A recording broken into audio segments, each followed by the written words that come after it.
sebagai iOS developer, terus ada mulai ada kemauan untuk belajar data science, developing program, developing iOS gitu. Gimana Mas awalnya? Nah, itu nanti sebenarnya mau tak bahas Ada juga di awal di introduction-nya sih, Mbak. di introduction udah ada. Iya. Oke. Iya. Ya udah kalau gitu sambil nunggu pesertanya nih Mas. Iya. Biar lebih ramai lagi. Em, aku mau nyampein untuk pesertanya juga. Hmm. Kita langsung mulai aja ya. Bismillahirrahmanirrahim. Assalamualaikum warahmatullahi wabarakatuh. Waalaikumsalam warahmatullahi wabarakatuh. Ya, selamat siang semuanya. Salam sejahtera bagi kita semua. Selamat datang di acara Data Science Talk Series di sesi 4 hari ini dengan tema Developing Skill as iOS Developer in Education Apps. Oke, sebelum masuk ke materi lagi, saya sebagai host ingin mengingatkan kepada seluruh peserta, nanti selama jalannya acara harap mute suaranya atau audionya supaya tidak mengganggu jalannya acara. Nanti akan ada sesi tanya jawab. Sesi tanya jawab akan diadakan melalui Slido. Nanti dari Data Science Talk Series akan share linknya di kolom komentar, sama ada kodenya juga. Jadi nanti bagi yang ingin bertanya, boleh di-list dulu pertanyaannya. Setelah itu boleh tulis di Slido, boleh ketik di Slido. Nanti kalau kalian mau data dirinya, identitasnya kelihatan, ketahuan namanya, ngasih nama nggak apa-apa. Tapi kalau misalnya kalian nggak mau ngasih tahu identitas kalian, kalian boleh bertanya sebagai anonimus. Ya. Jadi selama jalannya acara boleh nanti list dulu pertanyaannya di Slido. Di akhir acara nanti kita akan ada sesi Q&A. Ya, nanti dari Mas Andi juga akan ngadain kita akan mengadakan door prize. Ya Mas ya? Iya, Mbak. Ya. Iya. Jadi sayang banget kalau dari pesertanya nanti kurang aktif. Jadi mohon lebih aktif lagi biar nanti peluang kalian mendapatkan door prize juga lebih besar. Oke. Mungkin aku memperkenalkan diri sebagai saya Sally, salah satu mahasiswa semester agak akhir. Kalau dari Mas Andi memperkenalkan diri sebelum masuk ke materi nggak apa-apa, perkenalan singkat aja atau biografi singkat, riwayat pekerjaan, pendidikan atau apa, terserah Mas Andi mau memperkenalkan diri sebagai apa. Silakan pada Mas Andi. Oke, harus on cam nggak sih Mbak ini? Oh iya, on cam boleh. Oke. Kita on cam dulu biar nggak ngomong sama kamera ya Mas ya? Iya. Salam kenal. Oke.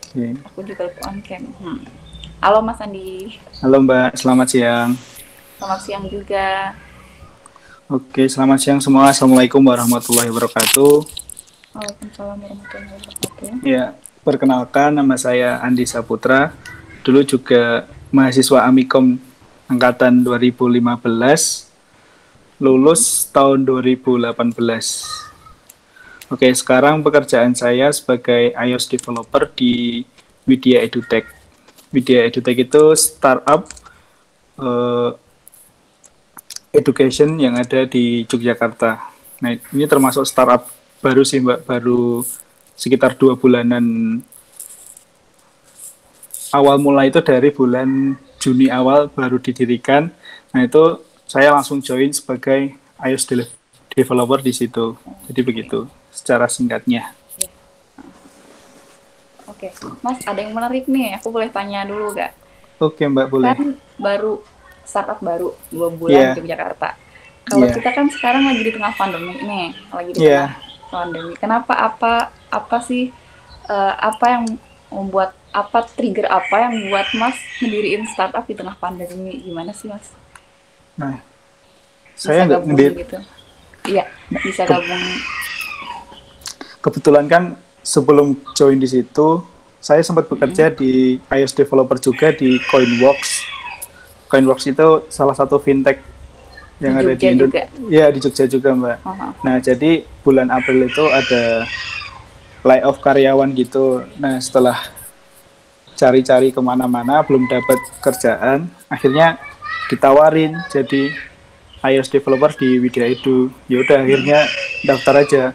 Setelah mengikuti serangkaian tes dan wawancara, dan akhirnya juga keterima.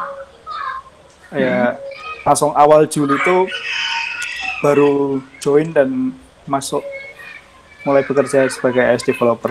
Jadi benar-benar ikut merintis startup itu dari awal sih, Mbak. Iya.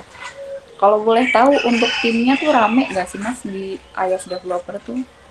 Nah, kebetulan saya sendiri di situ, di Widya Edu itu baru satu yang iOS developernya. Kebanyakan timnya itu dari tim tutor sih, Mbak. Kalau kita kan bergeraknya di bidang education kan. Iya. Jadi lebih banyak di tutornya daripada tim engineer-nya gitu. Oh, berarti sekalian bekerja, sekalian belajar, ada tutornya ya? Iya. Wah, seru. Tutor untuk anak-anak SMA, anak-anak SMP, SD gitu, Mbak. Jadi platform kita itu menyediakan pembelajaran untuk anak SMA, untuk anak SMP, dan untuk anak SD gitu. Jadi rencana rilis itu pertengahan Agustus besok mau rilis aplikasinya. Oh, aplikasinya belum rilis? Yang web itu udah, tinggal yang Android sama iOS belum, Mbak. Oh. Jadi pertama kita itu develop dulu yang web, baru masuk ke Android sama iOS gitu. Karena kemarin ngejar beberapa event UTBK kayak terus SIMA UI gitu harus kita udah ada nyiapin pembelajaran untuk mereka yang mau masuk universitas negeri gitu, Mbak. Oke. Ya. Nanti kita kenalan lagi sama Mas Daini, sama Mas Andi lebih jauh sambil kita sekalian langsung masuk ke materinya. Ya, materi siang hari ini yaitu Data Science Talk Series dengan tema Developing Skill as iOS Developer in Education Apps. Oke. Udah siap Mas materinya? Udah siap, Mbak. Oke, langsung kita mulai aja ya, Mas. Oke. Ya, pada Mas Andi dipersilahkan. Silahkan, Mas. Aku present dulu.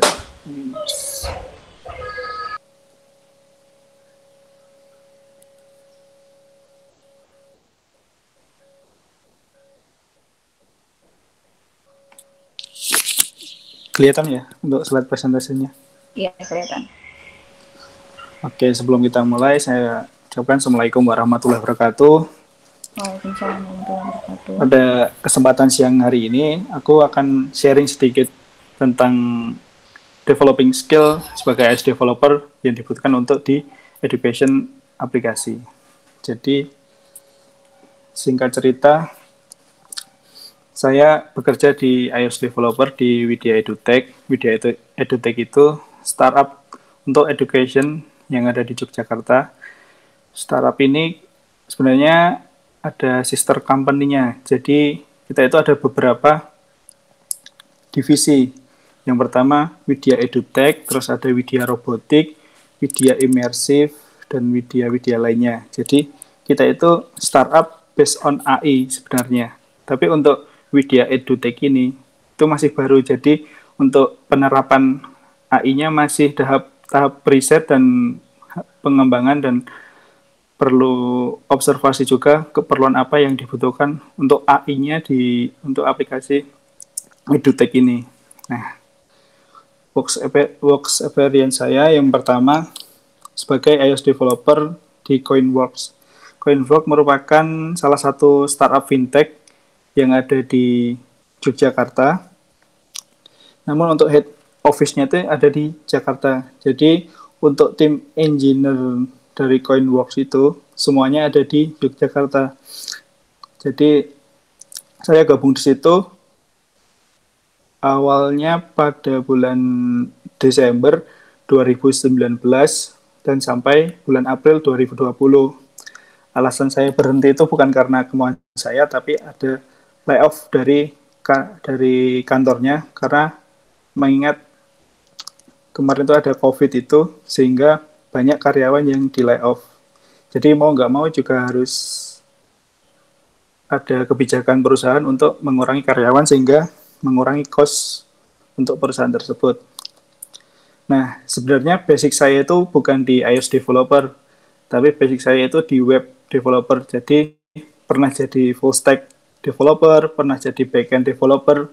Nah, full stack developer itu dulu aku kerjanya pertama nganalisis sistem dulu, sistem yang mau dibangun itu untuk apa, terus bikin rancangan, bikin database, kemudian bikin back-end-nya, bikin front-end-nya, dan bikin mobile-nya itu sendiri. Jadi benar-benar full stack banget.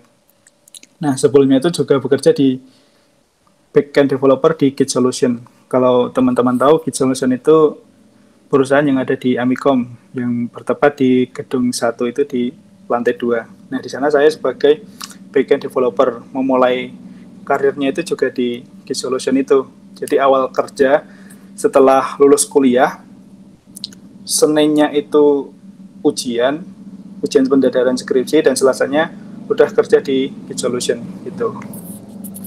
Nah, kenapa kok aku tertarik untuk menjadi seorang iOS developer?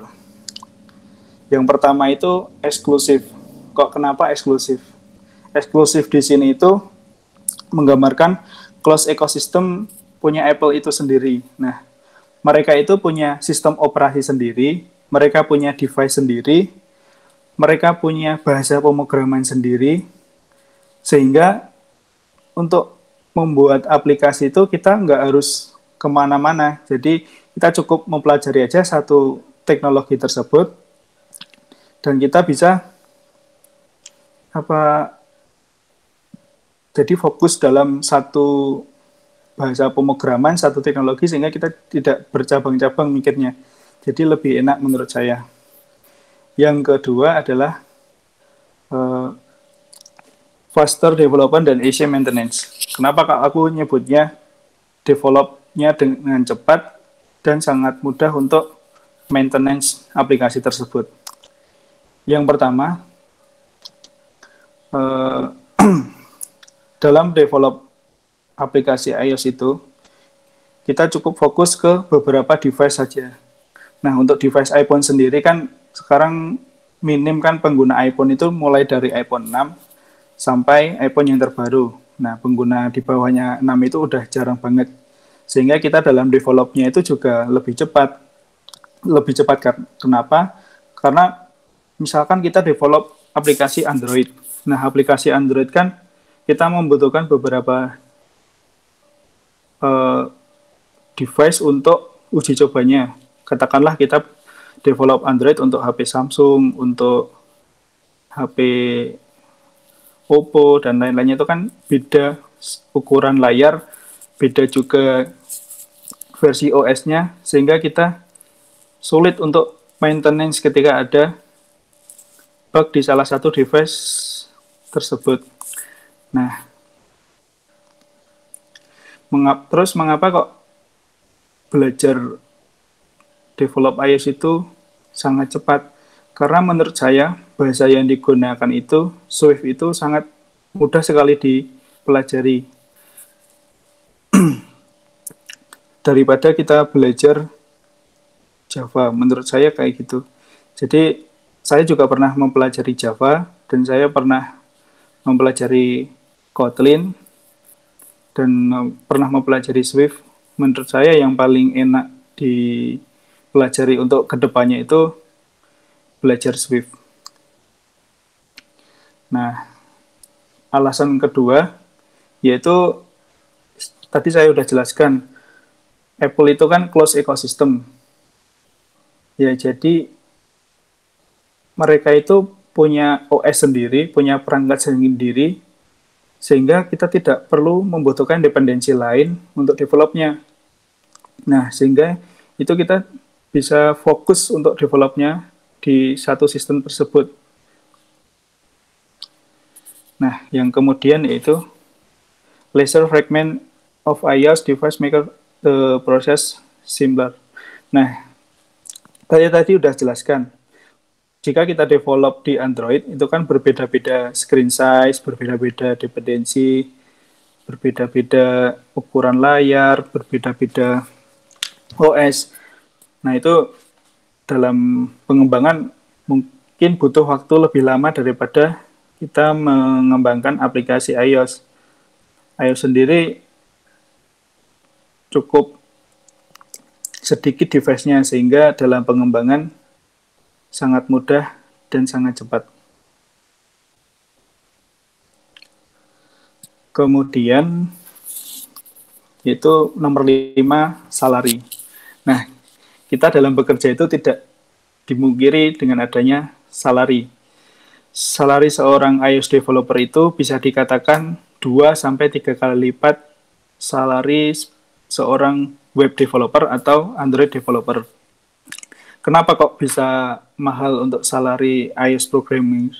Karena yang pertama itu seorang iOS developer itu butuh device MacBook untuk develop programnya. Nah, harga MacBook-nya itu sendiri juga nggak murah dan mahal, itu termasuk investasi bagi saya. Nah, itu kenapa kok menjadi iOS developer bisa dikatakan programmer yang eksklusif. Yang pertama, kita juga harus punya modal yang banyak untuk membeli device-nya. Kemudian kita butuh iPhone buat simulasi di aplikasinya, dan kita juga tidak perlu membutuhkan alat-alat lain untuk proses developernya. Nah, kemudian next slide berikutnya. Nah, apa yang saya pelajari dalam memulai belajar di iOS developer? Yang pertama yang aku pelajari yaitu fundamentalnya. Jadi untuk menjadi seorang iOS developer itu kita itu harus belajar dasar-dasarnya dahulu, yaitu di fundamentalnya. Fundamental di sini itu ya kita belajar Swift itu model penulisannya bagaimana, terus tipe-tipe datanya bagaimana, cara compile-nya gimana, terus dasar-dasar UI-nya gimana, begitu. Nah, yang kedua, mobile apps UI. Mobile apps UI itu di Swift itu terdiri dari beberapa komponen. Untuk membuat UI itu sebenarnya ada 2 cara. Yang pertama, kita menggunakan storyboard. Storyboard itu semacam UI builder gitu. Jadi kita tinggal drag and drop untuk membuat UI-nya. Nanti tinggal dimasukkan fungsi-fungsi untuk action-actionnya gitu. Nah, yang kedua yaitu full coding, yaitu membuat UI menggunakan full code gitu. Jadi seperti kita ngoding di web, HTML dan CSS gitu kan, ngodingnya full code gitu. Jadi di Swift juga ada namanya menggunakan Swift yang terbaru yaitu Swift UI. Swift UI juga mengadopsi kita untuk full coding di UI-nya sendiri. Yang ketiga yaitu core data. Core data itu merupakan penyimpanan yang udah disediakan oleh Apple sendiri. Jadi kita nggak perlu menggunakan library lain untuk menyimpan data secara offline. Nah, core data sendiri itu ketika kita pengen nyimpen yang ada di offline storage kita, tapi yang sifatnya nggak terlalu berat. Ada juga sih penggunaan library untuk menyimpan penyimpanan tersebut, tapi saya sarankan untuk menggunakan core data karena udah ada bawaan dari iOS-nya sendiri, jadi untuk meminimalisir penggunaan library. Nah, yang keempat yaitu networking. Networking sendiri komunikasi dengan API. API itu yang dibuat oleh tim backend dan prosesnya akan ditampilkan di di mobile app-nya. Jadi begitu. Jadi kita belajar networking, gimana caranya ngolah JSON, gimana caranya ngirim ke backend, dan sebagainya. Nah, yang kelima yaitu memory management. Nah, ini menurut saya hal yang paling krusial pas develop aplikasi iOS. Nah, Kenapa kok memory management itu penting? Memory management itu sangat penting karena kita kan nggak mau aplikasi yang kita buat itu pas dipakai nge-lag, pas dipakai tiba-tiba crash, terus tiba-tiba nggak bisa dipencet-pencet gitu. Nah, itu sangat penting menurut saya untuk memory management. Saya kasih satu contoh. Nah, misalkan kita nge-get data mahasiswa untuk ditampilkan di aplikasi kita. Katakanlah ada 1000 data yang akan ditampilkan.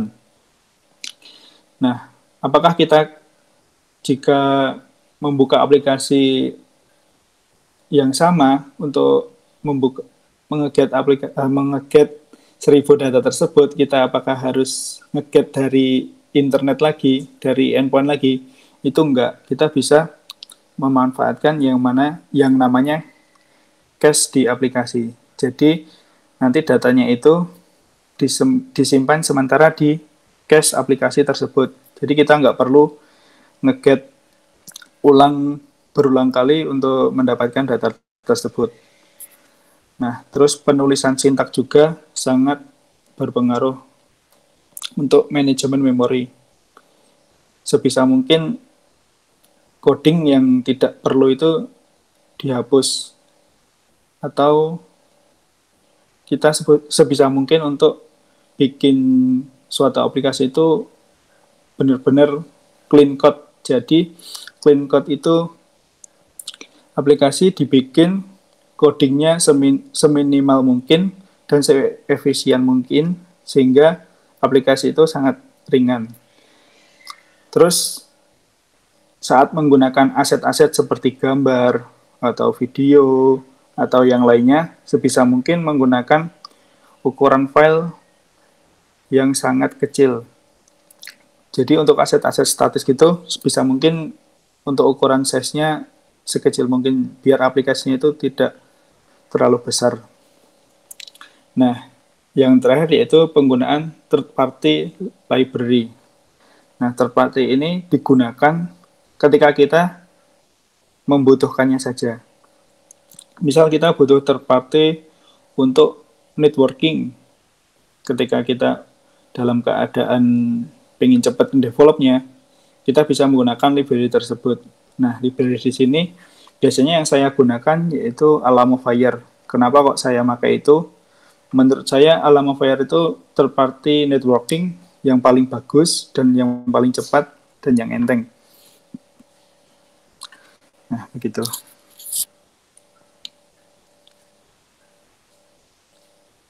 Next. Nah, ini ada beberapa hal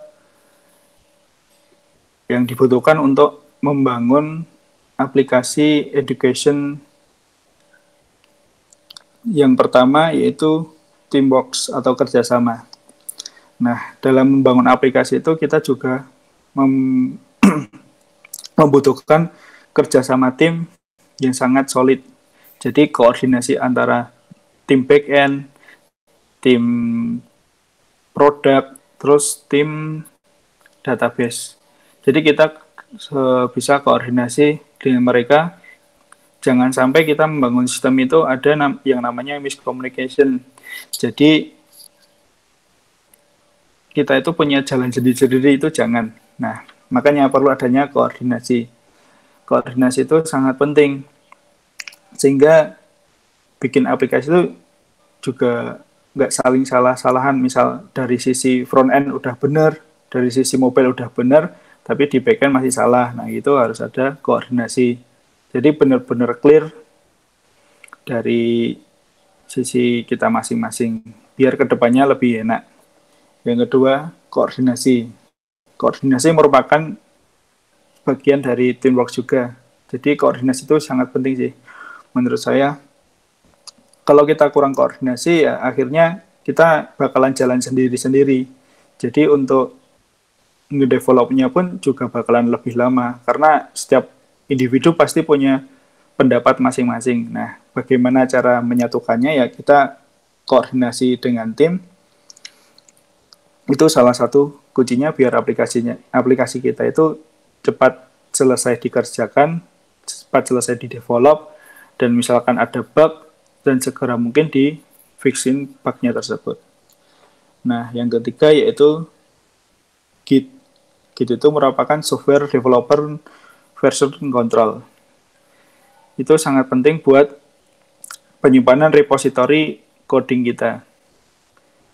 Git itu sebenarnya sangat diperuntukkan untuk kerja tim maupun individu, tapi lebih kerasa lagi ketika dikerjakan bersama tim. Kalau individu belum terasa sama sekali. Nah, tapi meskipun kita kerjanya sendiri, tapi bisa dipakai buat manage kita sendiri. Nah, dalam pengembangan aplikasi itu,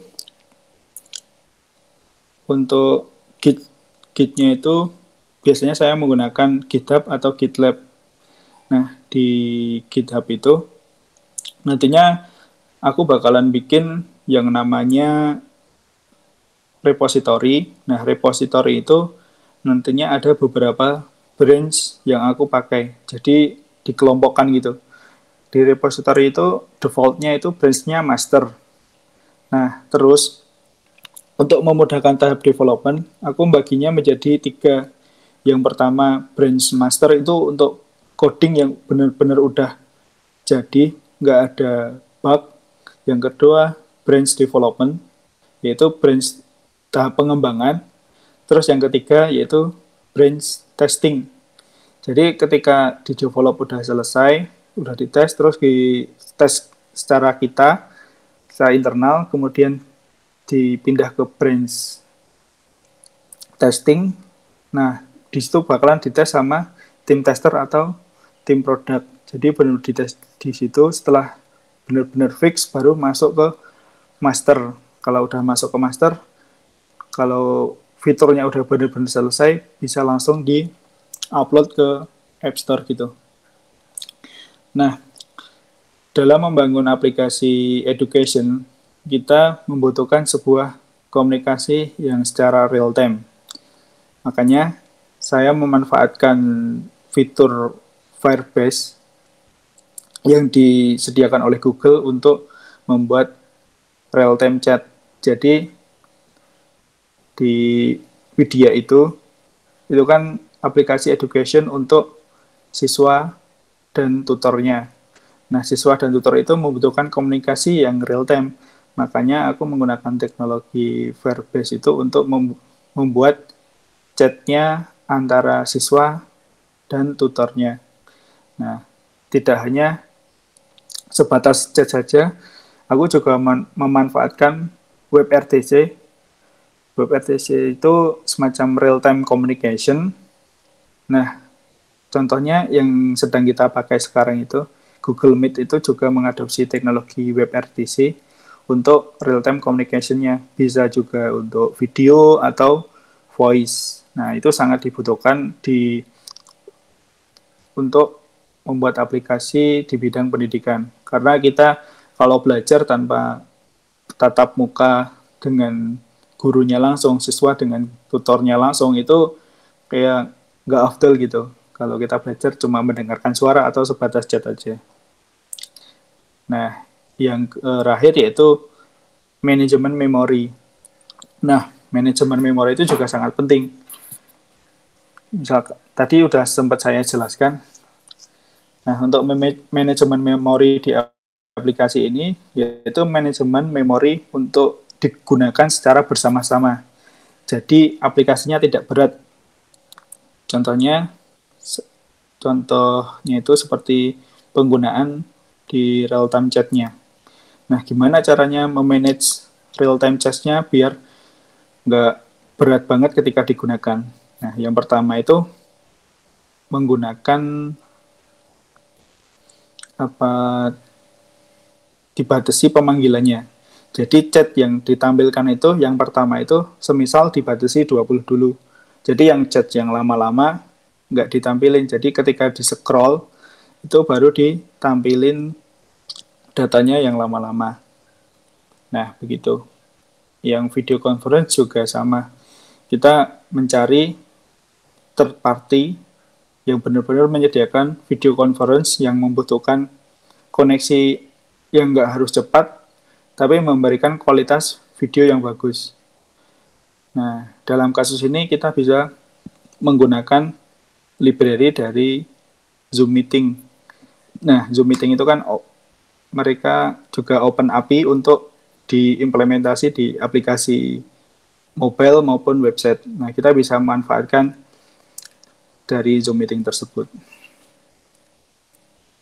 Nah, ini beberapa tips dari saya untuk menjadi seorang iOS developer. Nah, saya sendiri juga baru mempelajari iOS developer itu baru banget. Dulu pertama kali belajar itu waktu di Binar Academy tahun 2017. Nah, terus untuk mulai kerjanya sendiri terjun di real pekerjaan itu bulan Desember 2019. Jadi agak ada jeda lumayan banyak karena dulu tuh untuk cari pekerjaan sebagai iOS developer sangat sulit, apalagi untuk junior developernya. Nah, di sini saya juga masih perlu banyak belajar. Yang pertama itu kita harus punya device. Nah, punya device itu salah satu syarat mutlak. Jadi kalau nggak ada device, ya kita untuk belajar iOS developer agak kesusahan. Bisa sih menggunakan OS yang namanya Hackintosh, tapi sering kali banyak kendala. Beberapa teman saya pengen banget belajar iOS, tapi kendala di device, akhirnya install Hackintosh itu, dan akhirnya pas tahap development lancar-lancar, pas tahap testing itu ada beberapa kendala, seperti emulatornya crash, atau pas dijalanin kok agak lemot gitu. Nah, jadi harus benar-benar punya device untuk menjadi iOS developer. Yang kedua, kita belajar dari dokumentasi. Dokumentasi itu sangat penting. Jadi sebelum kita mulai belajar sesuatu itu, usahakan kita mempelajari dulu dokumentasinya.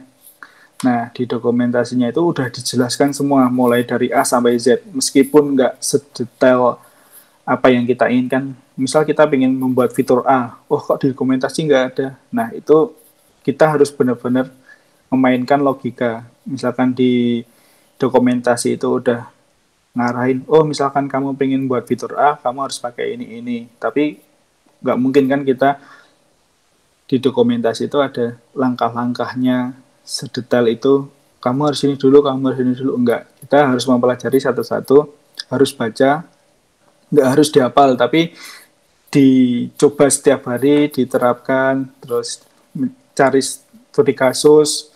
Kalau untuk menyelesaikan permasalahan A itu harus pakai yang mana gitu.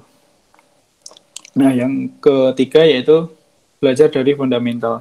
Nah, nanti akan aku share linknya untuk belajar di iOS developer. Jadi belajar di fundamental itu menurut saya penting sih. Nah, fundamental sendiri di iOS itu yang paling agak susah itu di UI-nya. Kenapa kok UI-nya agak susah? Nah, kita harus benar-benar membuat UI itu yang enteng, yang sedikit menggunakan resource, tapi tetap performanya bagus. Nah, tapi jangan dibikin, kok ini kok jadi susah gitu. Ini kok harus ngatur ukuran layar segini, enggak. Nah, di Swift itu sangat enak kok. Jadi kita ngatur layarnya juga enggak terlalu banyak yang dibutuhin untuk screen size-nya. Jadi mulai dari iPhone 6 aja sampai iPhone yang terbaru itu enggak ada bedanya. Maksudnya screen size-nya itu enggak terlalu besar perbedaannya, jadi sangat mudah. Tapi kalau dalam develop, aku biasanya untuk emulatornya gunain di device iPhone 11 Pro sama device iPhone 8. Nah, itu dua patokan yang aku pakai. Soalnya yang iPhone 7 Plus itu hampir sama iPhone Pro itu hampir sama ukuran layarnya, dan iPhone 8, iPhone 10 itu hampir sama ukuran layarnya. Jadi dua itu udah jadi patokan yang pas menurut saya. Tapi mungkin nanti teman-teman misalkan pengen nyoba, bisa diterapkan cara saya ini, atau mungkin teman-teman punya cara yang lain. Nah, yang keempat yaitu belajar dari studi kasus. Belajar dari studi kasus ini, kita bisa mencari di internet. Oh, misal pengen nih bikin aplikasi A. Nah, aplikasi A ini membutuhkan dependensi banyak banget. Misal aplikasi A ini butuh fitur real time chat. Nah, terus kita cari tutorial di internet. Tutorial itu jangan asal copy paste. Nah, ini sangat penting. Jadi kalau kita kesulitan, itu jangan asal sembarang kopas dari Stack Overflow, dari GitHub. Nah, itu kita harus pelajari. Kenapa kok error saya begini, terus solusinya begini. Nah, itu harus dipelajari dan dicoba. Yang terpenting kalau ada error itu, pasti di dokumentasinya udah dijelasin sama Apple-nya. Udah ada kenapa kok errornya kayak gitu, pasti udah ada. Yang kelima yaitu konsisten. Nah, konsisten itu penting sih menurutku. Soalnya dulu aku waktu pas awal-awal belajar pemrograman itu, menurut aku konsistenku kurang. Kenapa kurang? Yang pertama itu mudah bosan. Kok coding kok ternyata kok susah gitu. Kok coding kok gini-gini aja. Nah, terus di internet gak nemu caranya buat nge-solve problem itu. Nah, akhirnya tetap berusaha. Akhirnya ada self-motivasi sendiri. Oh, aku udah terlanjur ngambil coding kok harus setengah-setengah. Aku harus konsisten ngambil jalan itu. Nah, konsisten di sini,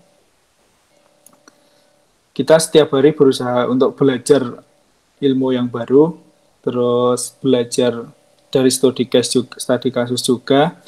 Nah, selama kita konsisten dan kita sering mencoba, pasti ketika nemuin masalah yang baru, kita bakalan udah terbiasa. Nah, pasti kalau nemu masalah yang baru, terus kita bisa solve tersebut, pasti rasanya senang banget. Kadang pas ngoding, salahnya cuma kurang huruf apa, kurang titik, atau kurang apa gitu, bisa berjam-jam buat nyelesainnya. Tapi kalau udah ketemu ya langsung, oh ternyata gini loh, masalahnya kayak gini ya. Sesimpel itu. Nah, yang terakhir yaitu join komunitas. Nah, kita itu benar-benar nggak bisa belajar sendiri. Kita itu harus belajar dari orang yang paham. Nah, makanya itu. Jadi join komunitas itu sangat penting menurutku. Ada beberapa komunitas Apple developer juga, di Facebook ada, di Telegram ada. Mungkin nanti teman-teman yang mau join, nanti aku kasih link grupnya. Nah, di sana itu kita bisa bertanya kepada yang lebih tahu. Tapi pertanyaan juga harus yang berbobot, dan kita udah berusaha dulu untuk cari di internet. Oh, pertanyaanku kok simpel gini, aku coba dulu cari di internet, coba di solve sendiri. Tapi kalau benar-benar mentok nggak bisa, nah kita bisa lempar pertanyaan tersebut ke grup tersebut. Nah, pasti ada yang bantuin. Pasti nanti ada yang ngasih saran, oh kamu pelajari ini dulu, pelajari ini dulu. Nah, itu pasti. Nah, berikutnya. Nah, ini beberapa link tutorial yang bisa teman-teman akses. Yang pertama itu AppCoda. Nah, AppCoda di situ juga banyak tutorial juga yang di situ, mulai dari awal sampai akhir. Nah, semuanya ini tutorial yang ada di internet. Yang menurut saya yang paling bagus itu yang di Ray Wenderlich. Nah, itu cukup lengkap banget, mulai dari awal sampai akhir, banyak tutorialnya. Nah, terus yang di GitHub itu yang saya bilang tadi, fundamentalnya. Jadi kita bisa belajar dari awal sampai akhir di situ. Terus yang 4 ini ada di Udemy, tapi kursusnya berbayar. Yang di Hacking with Swift juga gratis, yang ada berbayar juga ada. Yang paling gratis itu di YouTube. Di YouTube kita bisa explore ilmu sebanyak mungkin di coding, terutama di Swift itu. Banyak banget orang yang nge-share apa tutorial, terus best practice gitu. Banyak banget di YouTube. Oh, udah selesai nih. Mungkin udah masuk sesi tanya jawab. Iya. Oke, kita masuk ke sesi tanya jawab. Terima kasih Mas Andi Saputra sudah menyampaikan materinya dengan baik. Udah bagi pengalaman semuanya, udah bagi tips-tipsnya juga. Iya. Oke. Kita langsung masuk ke slido.com. Ya. Nanti ada yang share screen pertanyaannya. Nanti aku bacain. Saya tinggal jawab aja. Oke, Mbak. Oke. Bentar. Bentar, Mbak. Aku mau nyampein sesuatu sebelum tanya jawab. Nah, oh iya, buat teman-teman yang mau internship iOS developer. Udah share screen. Bentar. Mas Bayu bisa ditarik lagi share screen-nya, ada info sebentar dari Mas Andi. Ya. Terima kasih Mas Bayu. Oke, silahkan Mas, boleh di share screen lagi. Oke.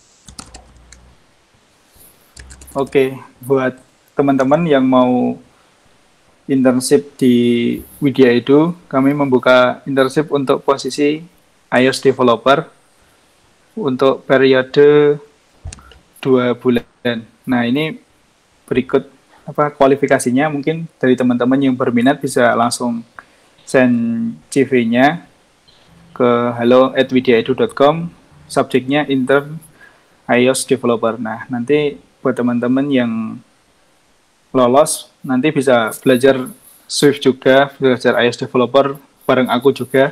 Nanti kita sama-sama belajar, kita sama-sama sharing, dan kita sama-sama dapat ilmu gitu. Itu aja, Mbak. Oke, terima kasih Mas Andi. Ini untuk mahasiswa semester akhir atau gimana nih, Mas? Nah, untuk mahasiswa semester akhir, Mbak. Semester akhir, harus semester akhir. Ada prodi khusus, gak jurusan khusus gitu? Enggak harus. Ya? Yang penting punya device. Punya device sama punya dasar coding. Sebenarnya belum pernah megang Swift sama sekalipun nggak apa-apa. iOS developer nggak harus sih. Yang penting ada kemauan sama punya device itu aja, nanti kita bisa belajar bareng gitu selama 2 bulan. Oke, menarik. Ini sampai kapan Mas waktunya, Mas? Sampai kapanpun, nggak ada batasannya, Mbak. Oh, soalnya di kita juga ada program intern selama 2 bulan, dan udah banyak teman-teman dari Amikom yang udah intern di Widya Edu. Oke. Iya. Jadi di Widya Edu udah ada sekitar 6 orang yang intern. Tapi di posisi videographer sama tim marketing sama tim sosial media dan tim front end itu yang di anak Amikom semua itu, Mbak. Oke, ini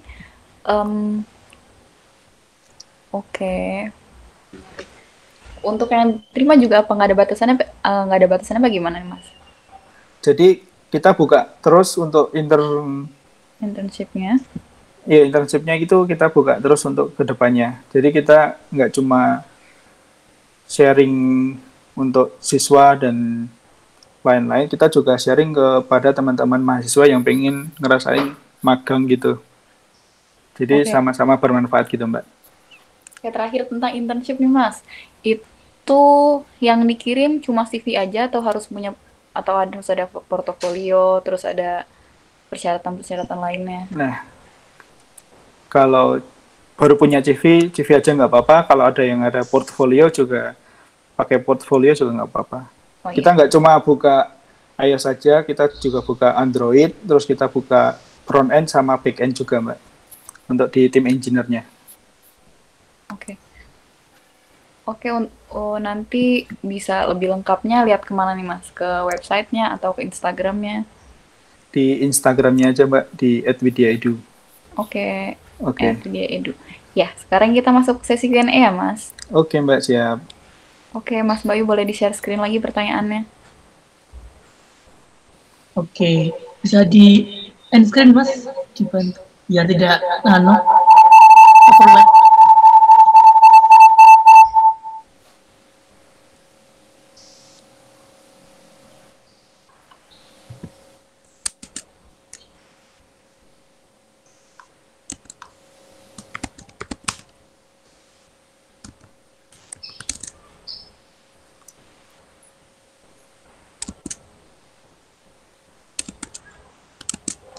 Oke, udah ada pertanyaannya. Oke, langsung pertanyaan pertama nih Mas. Dari Miniso. Oh, Miniso. Ini promosinya apa gimana nih Miniso? Oke, pertanyaannya. Menurut Mas Andi, bagaimana tips di lolos tes algoritma dan struktur data ketika melamar kerja? Apakah kita harus mendalami di awal atau sistem kebut semalam? Sistem kebut semalam, mahasiswa. Oke. Nah, boleh jawab silahkan. Karena aku udah beberapa kali ikut tes algoritma maupun struktur data atau tes teknikal atau tes live coding gitu. Nah, menurut saya kita untuk tes awal di algoritma untuk struktur data itu kan tes paling dasar banget. Nah, sebisa mungkin kita itu udah mempunyai dasar algoritma sama logika yang kuat untuk menyelesaikan berbagai tes tersebut. Untuk sistem kebut semalam, menurut saya itu nggak efektif. Nanti jadinya gini, misal kita ngerjain coding kebut semalam. Nah, coding itu nggak bisa dikerjain dalam kebut semalam. Bisa sih, tapi hasilnya kurang maksimal. Nah, kayak gitu. Terus ketika kita nggak kuat di algoritma di awalnya, itu nanti akan jadi beban kita ketika dalam bekerja. Misalkan ada kasus, oh kamu harus menyelesaikan kasus A. Nah itu kamu kalau logika sama dasarnya kurang kuat, nanti kamu akan keteteran sendiri, kayak gitu Mbak. Jadi kalau menurut saya sistem kebut semalam di coding itu nggak efektif. Mending kita setiap hari belajar sedikit belajar dari studi kasus kayak gitu. Soalnya coding itu bukan hafalan atau apa. Jadi coding itu kebiasaan kita, dan sebanyak kita memecahkan studi kasus, nah itu kita bisa dikasih case apapun pasti bisa buat nyelesaiannya. Gitu Mbak. Jadi sistem kebut semalam tidak disarankan untuk belajar programming atau untuk case ini ya. Iya Mbak. Sebelum masuk pertanyaan selanjutnya, aku mau ingetin lagi nih ke semua pesertanya, nanti akan ada door prize. Jangan lupa, door prize-nya sangat menarik. Iya. Door prize-nya. Jadi, boleh list pertanyaannya lagi lebih aktif di Slido. Jangan lupa kasih namanya juga, biar nanti lebih gampang dalam pemilihan pemenangnya nanti. Untuk milih pemenang lebih gampang. Ya. Kita langsung masuk ke pertanyaan kedua nih. Pertanyaan kedua itu ada, Mas, bagaimana cara memilih partner sesama developer? Mungkin Masnya punya pengalaman harus punya tim yang kayak gimana sih biar solid, mungkin biar programnya jalan lebih lancar. Sebenarnya memilih tim itu bukan kita yang milih sendiri sih Mbak, tapi kita dipilihin dari kantornya. Jadi kita nggak ada hak untuk, oh aku harus sama si A, aku harus sama si B, itu enggak. Nah, jadi kita harus bisa memaklumi partner kita. Misalkan partner kita itu orangnya kemerungsung atau buru-buru, terus pelupa, terus dikit-dikit emosi. Nah, kita itu harus gimana kita menyikapinya. Jadi kalau menurut saya, ini case-nya ketika kita di tempat kerja ya Mbak. Ya. Iya. Jadi kita itu harus bisa menyesuaikan keadaan teman kita, dan kita harus memahami dan gimana caranya kita itu biar kerja timnya itu enak. Nah, beda lagi ketika case-nya itu kita sebagai freelance. Nah, ketika kita mau cari tim buat ngedevelopnya, nah kita harus cari tim yang benar-benar pertama itu konsisten, terus yang kedua dia nggak mudah lost kontak. Jadi misalkan kita udah deadline, ditanya-tanya, ternyata lost kontak itu udah sangat menyebalkan banget ketika kita nge-develop program. Nah, jadi harus benar-benar cari yang profesional gitu. Jadi jangan asal nyari tim yang bagus, itu jangan. Aku misalkan lagi nyari tim itu, nggak harus cari yang senior atau apa. Aku cari yang jujur terus attitude-nya bagus. Kalau skill itu kan bisa diasah. Kalau attitude, kejujuran, terus disiplin itu udah dari diri masing-masing, jadi agak susah dirubah gitu, Mbak.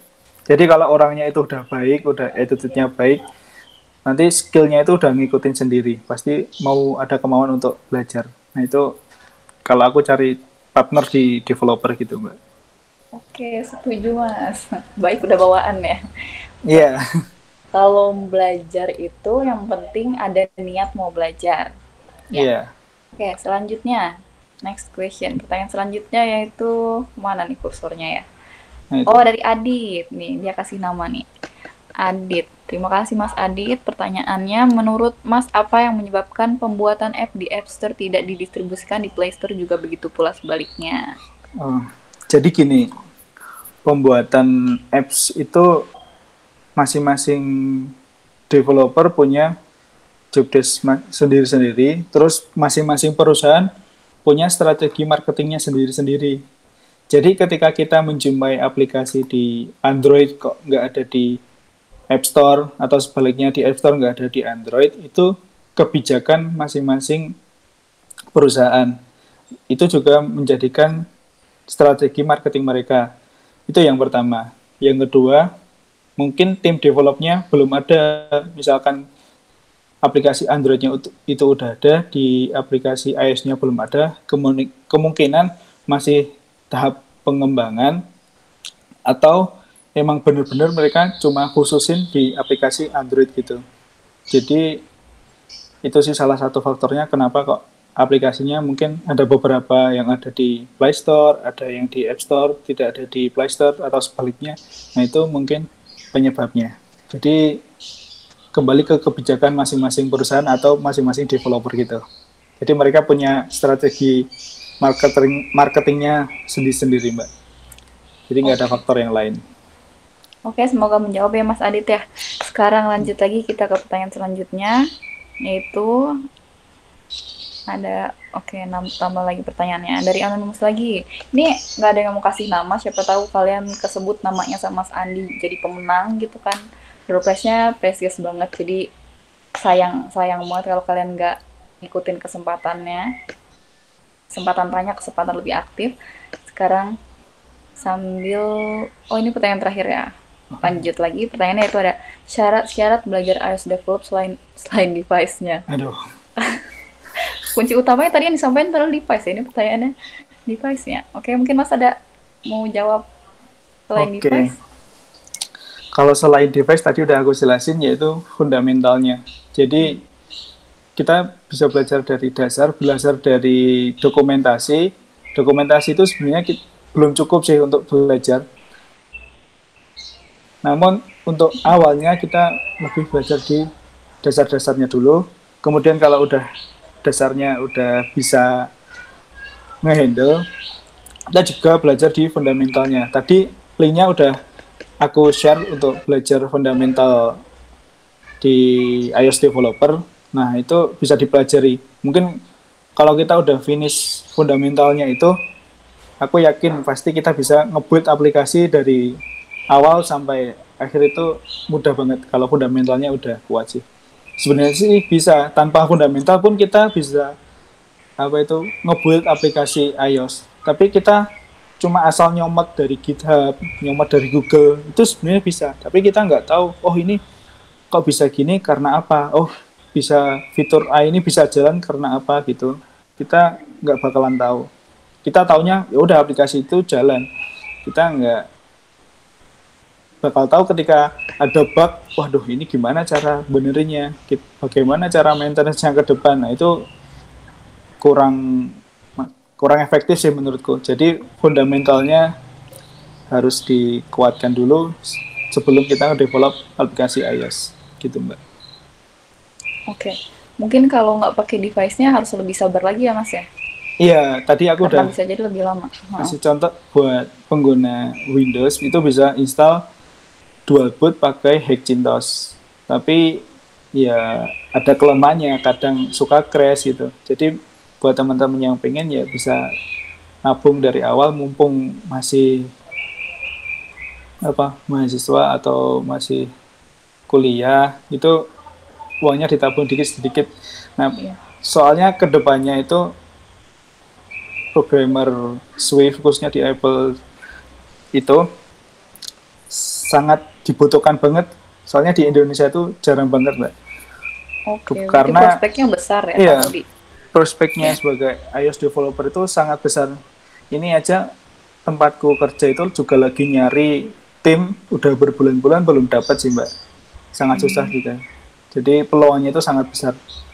Kita modal di awal sangat besar, nggak apa-apa. Tapi kedepannya pasti kita bakalan itu investasi masa depan sih, Mbak, kayak gitu. Iya. Oke. Ya, semoga menjawab Mas Anonymous. Tapi yang bawah nih pertanyaannya banyak yang anonimus lagi nih, nggak ada yang mau ngasih nama. Oke. Pertanyaan selanjutnya. Pertanyaan selanjutnya, Mas, apakah efektif kalau kita belajar iOS khususnya Swift pakai emulator karena belum adanya Apple device? Ya mungkin dibahas tadi, tapi iya nggak apa-apa, aku jawab lagi Mbak. Nah, kalau pakai emulator sih nggak apa-apa. Aku juga masih kadang pakai emulator kalau device-nya yang terlalu tinggi kan juga belum punya. Jadi lebih ke emulator kalau pengen nyoba. Yang terpenting ada laptopnya buat ngedevelop. Kalau untuk nyobanya pakai emulator pun udah cukup. Menurutku udah cukup banget sih. Soalnya ada beberapa case itu dijalankan di HP itu malah lebih lama daripada di emulator gitu Mbak. Oke. Kita lanjut lagi ke pertanyaan yang terakhir. Pertanyaan terakhir ya. Oke.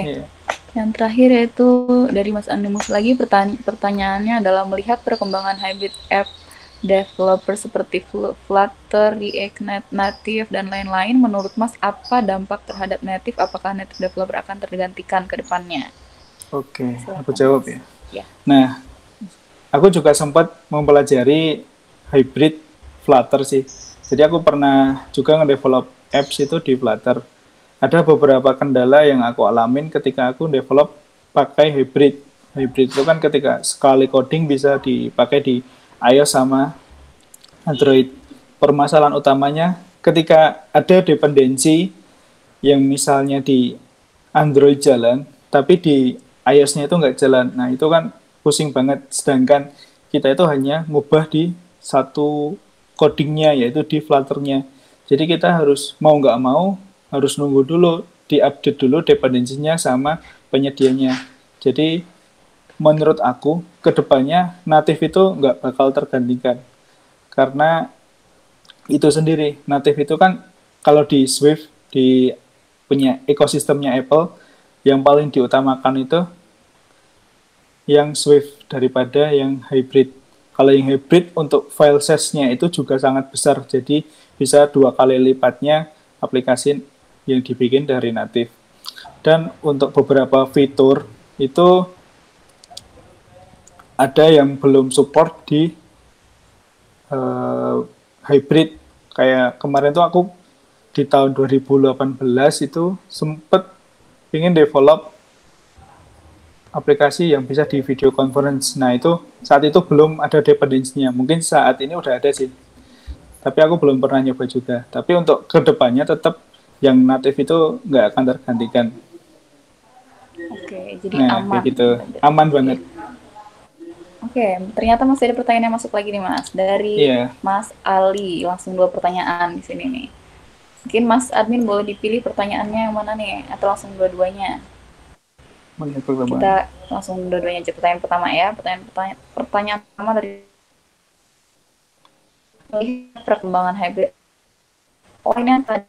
Oh, itu yang tadi, Mbak. Iya, pertanyaan pertama itu sama orangnya, Mbak. Dia cuma kasih nama ya. Terus ikut update second question ya. Dia langsung aja yang kedua itu. Oke. Yang kedua itu bagaimana? Oke, pertanyaan kedua dari Mas Ali yaitu menurut Mas learning path terbaik untuk belajar iOS developer itu bagaimana? Lebih baik belajar UI Kit terlebih dahulu atau langsung belajar Swift UI? Oke, menurut aku itu paling penting ya belajar UI Kit dulu. Ada komponen UI Kit itu sangat dibutuhkan, misalkan di beberapa versi. Kan kita nge-develop Swift UI itu baru compatible sama iOS 13 ke atas. Sedangkan kita masih nge-develop dari iOS 12 itu di versi iPhone 6. Jadi aku belum implementasi Swift UI untuk production. Jadi masih pakai UI Kit. Karena itu tadi faktornya masih ada pengguna di iPhone 6. Jadi aku masih pakai UI Kit untuk nge-developnya. Nanti semisal 1 atau 2 tahun lagi baru beralih ke Swift UI. Soalnya Swift UI itu benar-benar untuk iOS yang terbaru dan iOS yang lama itu belum compatible untuk Swift UI-nya. Nah, jadi harus belajar dari UI Kit, habis itu baru ke Swift UI gitu, Mbak. Oke, terima kasih Mas Andi jawabannya. Yeah. Oke, kita langsung masuk ke apa nih, ke pemenang door prize atau gimana nih Mas? Mungkin sebelum diinformasiin pemenangnya boleh di-share lagi, siapa tahu tadi ada yang mau minat apa Mas Andi, siapa tahu tadi yang informasi tentang internship mungkin bisa di-share screen lagi, siapa tahu ada yang belum mencatat apa kualifikasinya, apa syarat-syaratnya, atau mungkin emailnya belum dicatat, siapa tahu ada dari peserta yang ingin berminat, bisa di-share screen lagi. Share screen.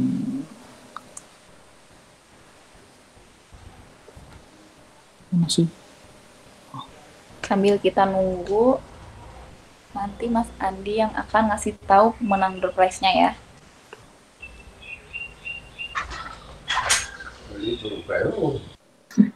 Oke Mas, nanti silakan dipilih. Saya kirim di WhatsApp untuk tadi pertanyaannya ya Mas. Nanti Masnya pilih aja orangnya Mas. Oke, siap Mas. Oke Mas Bayu, tolong dibantu ya. Terima kasih. Kita buat peserta nih, bagi yang berminat join internship-nya, mau bergabung belajar lebih dalam lagi tentang iOS developer, bisa gabung aja ke Widya Edu. Atau nanti mau cari info lebih lanjutnya boleh lihat di Instagramnya Widya Edu tadi.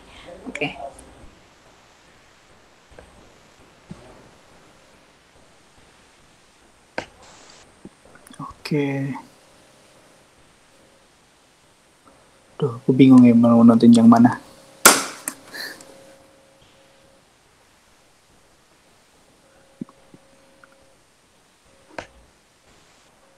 Dan juga mengingatkan kembali teman-teman, minggu depan kita masih ada acara Data Science Talk Series juga.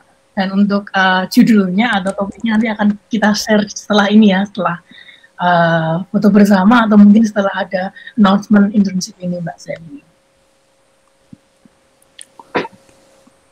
Ya, sambil ditunggu. Untuk door prize-nya apa nih Mbak Sally? Mbak Sally. Halo? Untuk door prize-nya apa nih? Iya, untuk door prize-nya Iya. Iya. Untuk door prize-nya itu ada voucher untuk belajar di Udemy ya Mas ya? Iya Mbak. Terus selain itu ada lagi voucher Oppo. Wah, ini yang suka belanja nih. Yang suka order Grab gitu, sering banyak promo-promo nih, bisa nih ngejar voucher door prize-nya nih. Oke. Nanti untuk Mas Andi ini pemenangnya ada berapa orang ya? Jadi ada 3 orang Mbak. Yang pertama itu buat Udemy-nya, yang kedua orang lainnya OVO. Tapi bebas sih, sebenarnya milih OVO atau tiga-tiganya kasih course Udemy atau tetap OVO. Oke Mas, nanti gimana yang boleh milih? Enggak, maksudku mau dikasih OVO atau course Udemy gitu. Oke. Nanti biar di namanya dulu aja Mas, nanti untuk pendor prestasinya nanti mungkin setelah acara ini nanti kita bisa hubungi lagi siapa yang menang tadi. Oh ya. Oke. Berarti nanti informasinya setelah acara selesai. Oke. Iya. Teman-teman, gimana ya? Pertanyaan tadi diingat, punya siapa yang anonimus. Jadi kejujuran hal yang paling utama di sini ya, yang anonimus. So if you guys have chosen, jadi kalian harus mengaku itu benar-benar pertanyaan teman-teman ya. Anonimus kayaknya nyesel kalau nggak ngasih nama, nggak tahu nominalnya berapa. Boleh dikasih tahu Mas nominal OVO-nya berapa? Masing-masing 100.000. Masing-masing 100.000. Wah, lumayan banget kan buat belanja-belanja GrabFood, buat jajan-jajan, cari-cari promo, cashback, boleh tuh. Oke, nanti iya, Mas Bayu nanti kita akan menghubunginya via apa, Mas? Biar peserta di sini Anda akan dihubungi via Instagram, jadi nanti yang menang bisa Bapak yang anonimus nanti yang merasa pertanyaannya itu dia punya kamu dan it's your question, langsung nanti aja bisa DM di DS Talk Series ya. Udah aku kirim di WA ya, Mas. Oke. Ini sudah ada. Oke, jadi yang menang itu yang pertama ada Ali. Yang pertanyaan tadi. Selamat Mas Ali. Kemudian ada Anonymous yang Swift Emulator. Coba yang tanya emulator tadi. Anonymous. Dan juga ada Miniso. Miniso. Tadi ya. Ya itu yang menang ya. Jadi selamat bagi para pemenang yang sudah mendapatkan hadiah. Nanti untuk yang merasa menang tadi bisa DM di Instagram kami di DS Talk Series.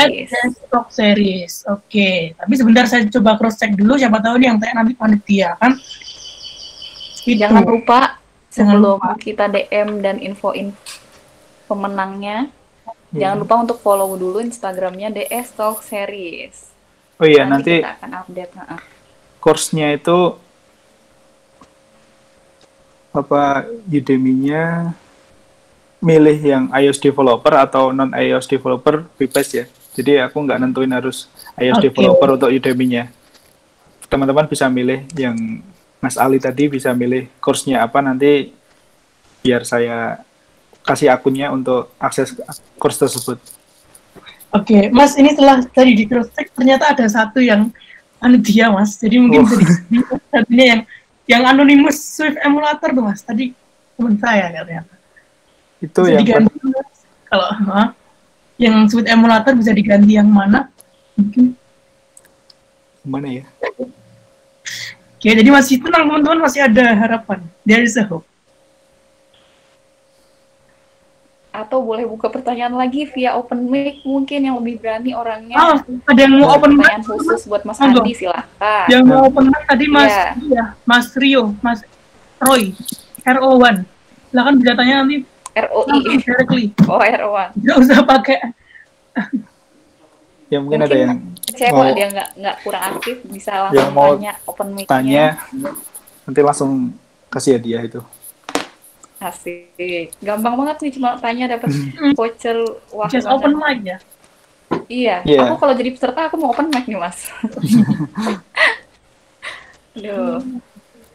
Monggo. Kita panggil ini ada Mas Roy. Kita tunggu dulu. Rizky Delica, Yahya, Nugi Nuryanto, Mas Do Arjo. Mas Yahya, Mas Nugi mungkin mau tanya. Kita absen satu-satu jadinya nih. Gampang banget cuma tanya. Atau kalau misalnya mereka kurang kenal sama tentang iOS nih, mungkin mau kasih pertanyaan yang lain tentang boleh tanya apapun di pribadi Mas Andi atau apa. Tanya seputar coding apapun. Ya. Seputar coding. Nanti aku jawab. Atau pengalaman juga atau gimana, tips trik atau apa gitu. Nanti aku jawab. Wah. Gampang banget ya Mas ya. Aku mau jadi peserta nih.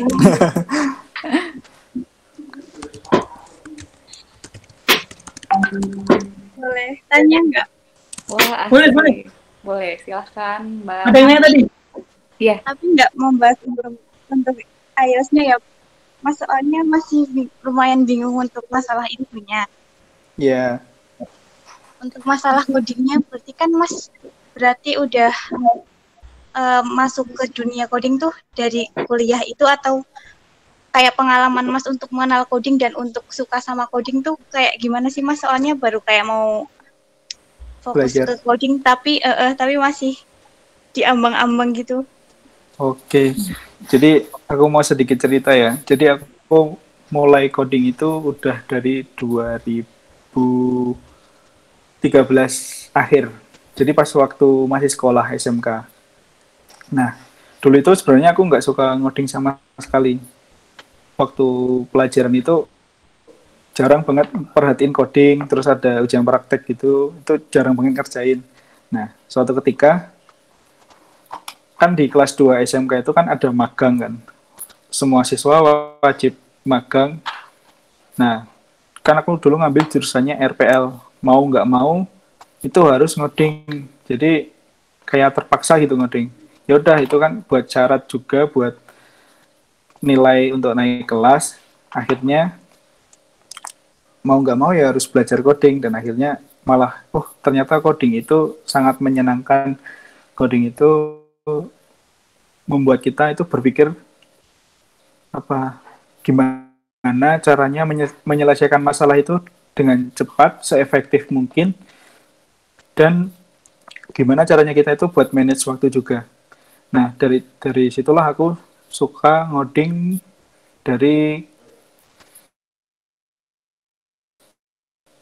pertama itu belajar web dulu, karena dulu belum ada mobile di iOS apapun di Android. Jadi waktu 2013 itu belum sepopuler sekarang. Jadi orang itu kebanyakan yang ngoding orientasinya bikin web atau bikin aplikasi desktop.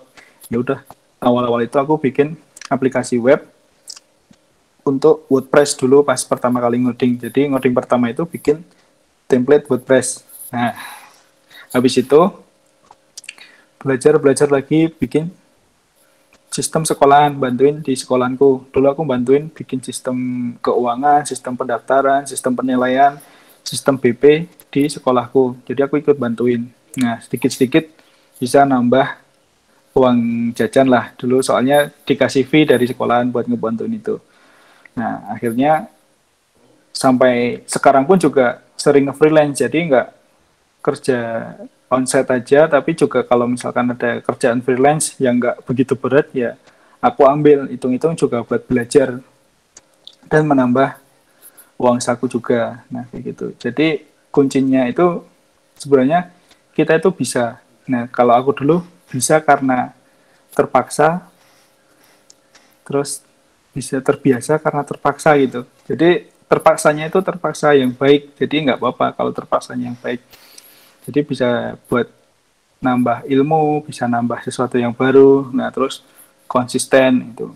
Yang penting itu belajar kita ada kemauan dulu dan konsisten. Kalau udah konsisten bakalan ngejalaninnya itu enak banget gitu. Udah gitu aja sih. Terima kasih Mas, motivasinya. Soalnya ini kan udah semester tua, jadi kayak mau terjun ke dunia lapangan juga kan, kayak masih harus kerja keras lagi buat mencapai banyak list dan belajar coding. Iya, nggak apa-apa. Nggak ada batasan umur untuk belajar coding.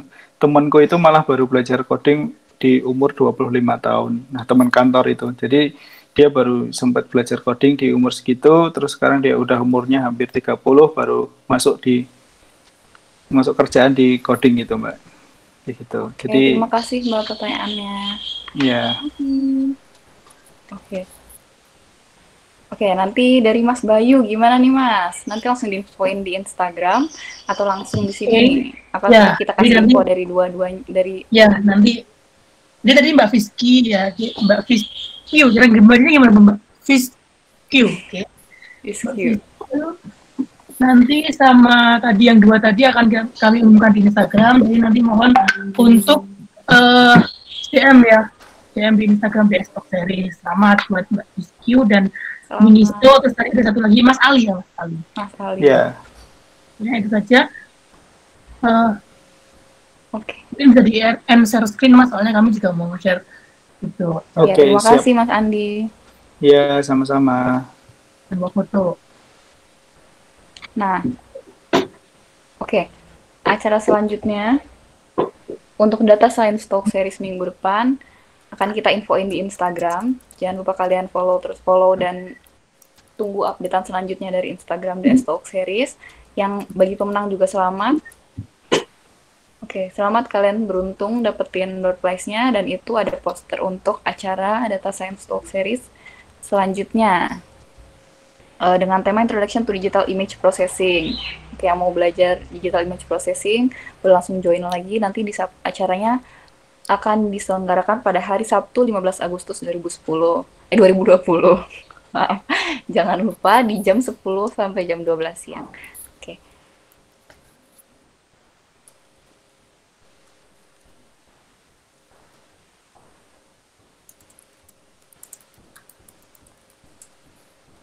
Oke, sebelum ditutup, Mas Bayu. Mungkin foto bersama dulu, Mbak. Iya, boleh ada foto bersama dulu. Iya. Oke, untuk Mas Andi dan teman-teman peserta semuanya boleh open kamera dulu. Kita foto bersama untuk dokumentasi. Oke.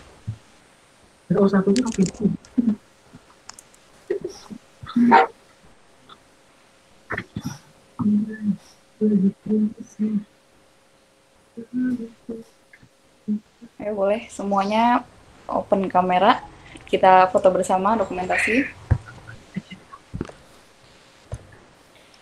Sambil nunggu semuanya aktif kamera, aku juga mengucapin selamat kepada pemenang, 3 orang pemenang tadi. Oke.